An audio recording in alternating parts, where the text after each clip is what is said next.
We may have come here on different ships, but we all are in the same boat now. My name is John Lewis. I was born in Alabama in 1940.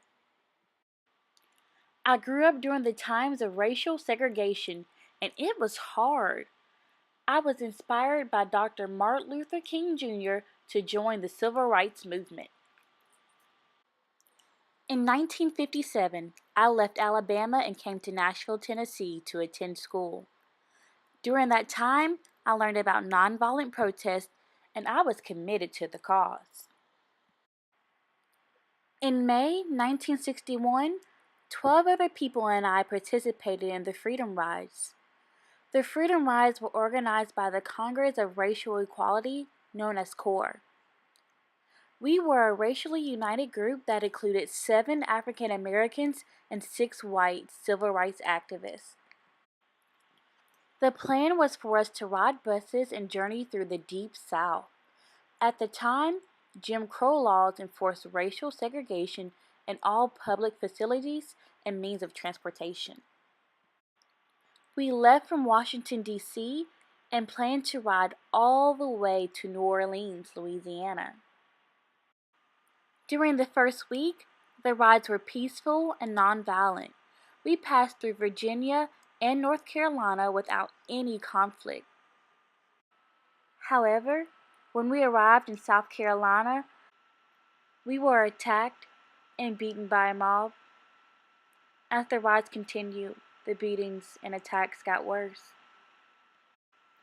In Alabama, people threw rocks at the buses, busted the windows, cut the tires, and even burned one of the buses to the ground. The Freedom Rides were dangerous and very scary. Many of the riders could not take it anymore and decided just to fly to New Orleans instead. With all of the public media attention, the Corps could not find a bus driver that was even willing to transport the rest of us. I contacted my friend Diane Nash. She was also a student in Nashville, Tennessee. She was involved in her community and put together a group of 10 students to help finish the rides. A few of the original Freedom Riders and I decided to pair with her group and continue the rides as well. We were determined not to let any act of violence keep us from our goal. We knew our lives could be threatened, but we had made up our minds not to turn back. Dr. Martin Luther King Jr. called in a favor and was able to get us transported from Montgomery, Alabama to Jackson, Mississippi peacefully. We were greeted by hundreds of supporters in Jackson, Mississippi.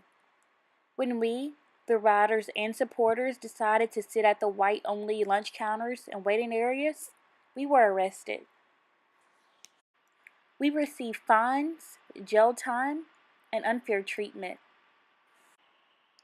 By the end of the summer, more than 300 African Americans were arrested and put in jail just because we wanted to sit in a place that was only meant for white people. Due to the violence, arrests, and unfair treatment, we never made it to our end goal in Louisiana. However, due to our perseverance and the national attention we caused, the segregated interstate travel law did in fact change. This moment in our history has been a long time coming, but a change has come. We did go to jail, but we got a Civil Rights Act. We got a Voting Rights Act. We got a Fair Housing Act. But we must continue to push. We must continue to work. Who would have thought that such a small group of people could spark so much attention and inspire change? I did not stop there. I continued to fight for people's rights. Even today, I am still committed to making change happen since joining Congress in 1987. So remember, you are never too young or too small to make a difference and change the world around you. Back in 1963, we hadn't heard of the internet. We didn't have a cellular telephone, my iPad, iPod.